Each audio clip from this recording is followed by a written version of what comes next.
बिस्मिल्लाहिर्रहमानिर्रहीम। अस्सलाम वालेकुम। उर्दू ऑफिशियल स्टोरीज़ में आप सबको खुश आमदीद। आज तो इसकी आज़ादी का दिन था। वो अपनी मर्ज़ी से आ जा सकती थी, अपनी सुरीली आवाज़ में गाना गा सकती थी। आज इसे कोई रोकने वाला नहीं था। अपने कमरे की खिड़की से उसने सर्वेंट क्वार्टर की जानिब देखा।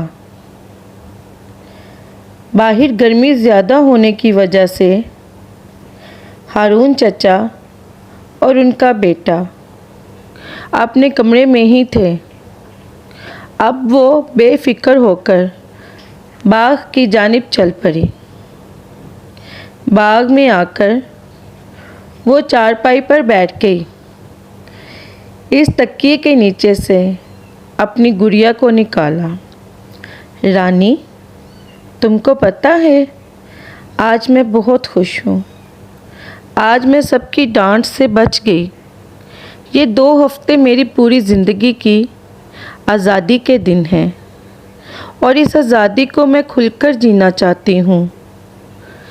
रानी, तुम जानती हो मेरा दिल करता है वो बड़े दरख्त पर एक खूबसूरत झूला हो और मैं बहुत सारे झूले झूलती रहूं। अब वो अपनी गुड़िया से बातों में मसरूफ़ थी कि किसी के कदमों की आहट ने इसे पीछे मुड़कर देखने पर मजबूर किया। सामने देखा तो वही नौजवान खिज़र था। अरे, क्या दुनिया में इंसान कम हो गए हैं जो अपने दिल की बातें इस गुड़िया से कर रही हो। माही इसे देखकर एक साइड पर खड़ी हो गई और बोली, हम जैसे लोगों के लिए इंसानों का काल पड़ गया है। मुलाजमों को कब कोई मुंह लगाता है। अरे अरे, क्यों नहीं लगाता, मैं भी तो मुलाजिम हूँ। तो ऐसा करते हैं, मुलाजिम से ही बातें करें। माही तो खुद में महदूद रहने वाली लड़की थी, पर खिज़र की बातों ने इस पर कुछ तो असर किया और वो इससे हंसने बोलने लगी। आपके बाबा आपको ढूंढते होंगे। नहीं, मैं इनको बता के आया हूँ कि मैं बाग की तरफ जा रहा हूँ। और माही मुस्कुरा दी।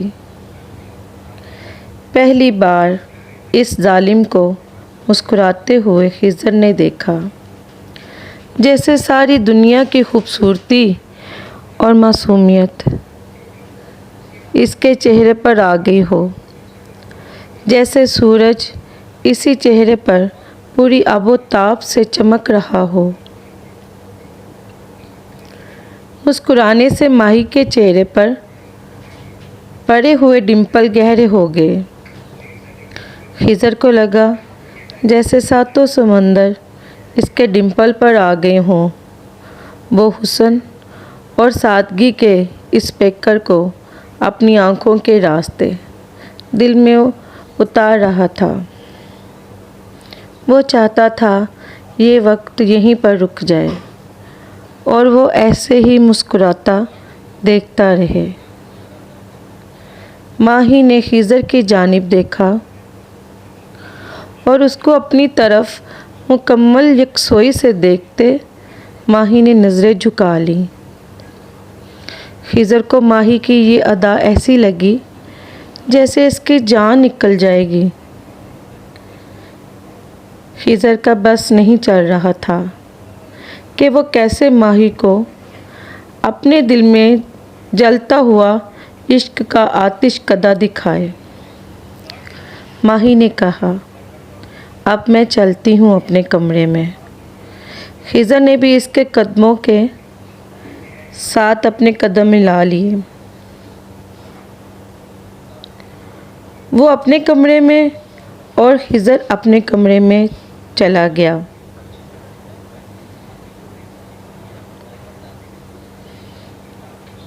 माही कमरे में आकर अपने दिल की बेतरतीब सांसों को बहाल करने लगी। ये आज पहली बार हुआ था इसकी 22 साला ज़िंदगी में कि इसके दिल को किसी मर्द का तसव्वुर अच्छा लगा। मैं ऐसा क्यों सोच रही हूँ? क्या मैं पागल हूँ? अगर मामू और मुमानी को पता चल गया, वो लोग मुझे ज़िंदा ज़मीन में गाड़ देंगे। मैं तो वो बदनसीब हूँ जिसे मोहब्बत का हक भी नहीं। ये तो बस इसकी अपनी सोच थी, वरना मोहब्बत ने तो अपने पंजे बड़े गहरे गाड़े थे इसके दिल में, पर इसको अभी अंदाज़ा नहीं था ये इश्क तो अब आतिशकदा बनने वाला था। हाँ जी दोस्तों, कैसा लगा आपको मेरा एपिसोड नंबर 4? आप मुझे कमेंट्स बॉक्स में कमेंट करके लाजमी बताइएगा कि ये नावल आपको कैसा लग रहा है, और मेरे चैनल को सब्सक्राइब कीजिएगा, बेल आइकॉन के बटन को प्रेस कीजिएगा ताकि मेरे आने वाली न्यू वीडियो का नोटिफिकेशन आपको मिल सके। लाइक कीजिएगा मेरे चैनल को और शेयर कीजिएगा। दुआओं में याद रखिएगा। ओके, अल्लाह हाफिज़।